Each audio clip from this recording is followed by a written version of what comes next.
गाजियाबाद में आज सपा सुप्रीमो अखिलेश यादव पहुंचे। उन्होंने सपा कांग्रेस गठबंधन प्रत्याशी सिंहराज जाटव के पक्ष में लोगों से वोट डालने की अपील की। साथ ही उन्होंने कार्यकर्ता और पदाधिकारियों को यह आश्वासन भी दिया कि वह अपने बूथ को मजबूत करें और उपचुनाव में गाजियाबाद की सदर सीट से अपने प्रत्याशी को जिताएं। साथ ही उन्होंने बीजेपी पर तंज कसते हुए कहा कि बीजेपी की सरकार हमेशा सपा सरकार के किए कार्य को ही अपनी उपलब्धियां गिनवाती है। उन्होंने बताया यह सरकार में काम कम, लोगों का विनाश ज्यादा हुआ है। और क्या कुछ उन्होंने कहा, देखिए आगे की हमारी पूरी रिपोर्ट। और ये मैं क्यों कहना चाहती हूँ, बहुत ही सम्मानित मंच सबके सामने की बात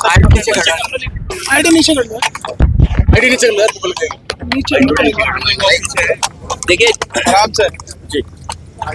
ये जो 2 साल का नियम बना है जी, ये साबित कर रहा है ये साबित कर रहा है जी, लेकिन लखनऊ दिल्ली में सब कुछ ठीक नहीं है। और इस प्रदेश ने जो डीजीपी दिए, जो नई परंपरा शुरू की कार्यवाहक की, आप देख लीजिए 50 पायदान हैं। वो अधिकारी कितने निराश हैं, कितना मनी मन दुखी है कि उन्हें मौका नहीं मिला काम करने का। कितने आईपीएस होंगे जिन्हें मौका नहीं मिला, और अपने खासम खास और अपने पक्के को बैठाने के लिए, इसलिए कि जिससे कि बेईमानी की जा सके, जिससे अन्याय किया जा सके, जिससे कानून की धज्जियां उड़ाई जा सके, इसलिए सरकार अपना ऐसा फैसला कराना चाहती है, नियम बनाना चाहती है कि उन्हीं के कोई न कोई बैठ जाए, जिनको खुद का अपना भविष्य नहीं पता है कि 2 साल चलेंगे कि नहीं चलेंगे, वो 2 साल के नियम बना रहे हैं। मदरसा एक्ट को लेकर क्या कहेंगे? मदरसा एक्ट को लेकर जो अभी सुप्रीम कोर्ट ने हाईकोर्ट के फैसले को रद्द किया है, साथ ही फटकार लगेगी सरकार को। देखिए, ये फटकार कोई नई नहीं है। अभी तक के कार्यकाल जो देखेंगे आप, सबसे ज्यादा हाई कोर्ट, सुप्रीम कोर्ट की फटकार अगर किसी को मिली है तो उत्तर प्रदेश सरकार को मिली है। समय समय पर उत्तर प्रदेश सरकार ने अनकॉन्स्टिट्यूशनल काम किए हैं, और उसका परिणाम ये है कि हाई कोर्ट और सुप्रीम कोर्ट हस्तक्षेप करता है। और हमें पूरा भरोसा है कि जितने भी अनकॉन्स्टिट्यूशनल फैसले लिए हैं सरकार ने, वो सब टर्न डाउन होने चाहिए। सर एक बात बताइए कि नारों से नैया पार होगी इस उपचुनाव में? नारों का जो ट्रेंड चल निकला है सर, बटोगे तो कटोगे से शुरू। आप कह रहे हैं कि जुड़ोगे तो जीतोगे। ये सुधार हमारे पत्रकार साथियों का सुधार सुनने को मिल गया। ये सुधार नहीं है। डिवाइड का हिंदी क्या है? बांटो। डिवाइड एंड रूल नारा दिया था अंग्रेजों ने, और अंग्रेज तो चले गए लेकिन अपने वचन छोड़ गए। ये वचनवंशी लोग हैं अंग्रेजों के, अखिलेश यादव के लिए इसीलिए इन्होंने इस तरह के नारा दिया था। ये भारत और खासकर उत्तर प्रदेश का समाज ऐसे नारों को कभी स्वीकार नहीं कर सकता। अखिलेश जी, आप भी तो कसर नहीं कर रहे। नारा लकी है क्या अखिलेश यादव के लिए कि 2024 के चुनाव की कैंपेन आपने यहाँ से शुरुआत की तो अच्छे रिजल्ट आए?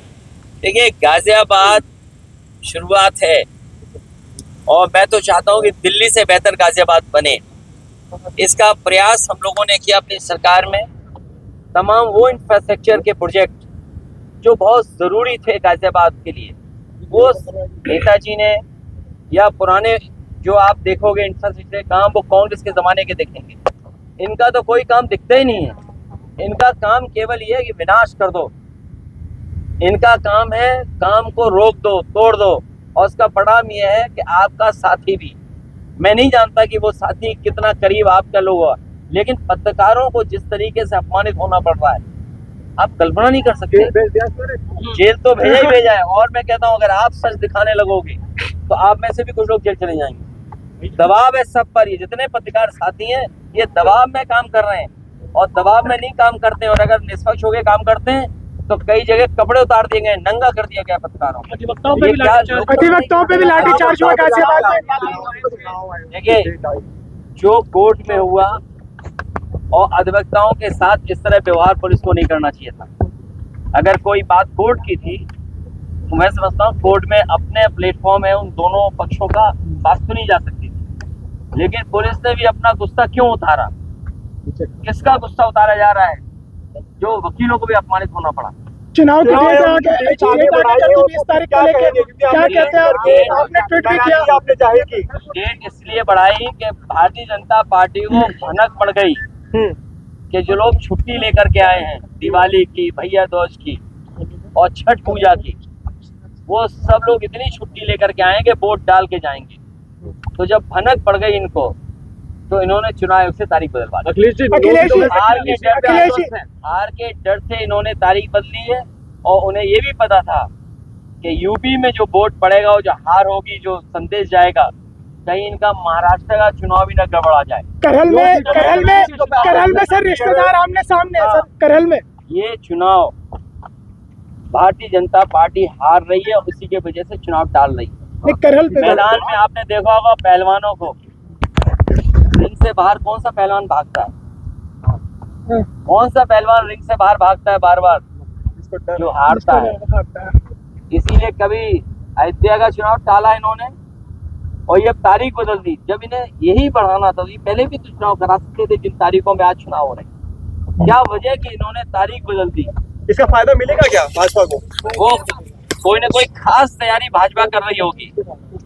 सर उपचुनाव में कितनी नहीं मिला, उपचुनाव में क्या तैयारी नहीं मिला? खास तैयारी किस तरह की? बीजेपी की जो खास तैयारी है वो पुलिस को आगे करके है। जब आप मुख्यमंत्री जी से ये सुनते हो कि मैं रामपुर बना दूंगा, इसका मतलब ये है कि वोट नहीं डालने देंगे। चुनाव में कितनी लोकतंत्र में या चुनाव आयोग इन बातों को देख रहा होगा कि इनकी तैयारी खास ये है कि वोट ना पड़ पाए। बूथ चिन्हित कर रहे होंगे ये लोग, बूथ चिन्हित कर रहे होंगे कि बूथ पर फोर्स लगा दो कि वोट निकले नहीं, जबकि फोर्स और एडमिनिस्ट्रेशन की जिम्मेदारी ये बनती है कि ज्यादा से ज्यादा वोट आए। ये केवल वोट रोकने की रणनीति बनाएंगे, इसीलिए इन्होंने हफ्ता बढ़ाया। और इन्हें पता था त्योहार पे जो लोग आए हैं दूर से छोड़ करके, वो सब इन्हें चुनाव हरा देते। उपचुनाव में कितनी सीटें आ रही है सर? उपचुनाव में रणनीति पता है अपनी रणनीति क्या? उपचुनाव में कितनी सीटें? 9 में से साफ है, बूथ पे काम करिए। और आज हर वर्ग इनके खिलाफ है। व्यापारी जीएसटी से दुखी है। ये जो गरीब महंगाई का सामना कर रहे हैं, केवल गरीब के सामने संकट नहीं है, ये जो मल्टी स्टोरी बिल्डिंग में रह रहे हैं, इनको भी महंगाई का असर पड़ रहा है। और जितना भी जीएसटी से व्यापारी परेशान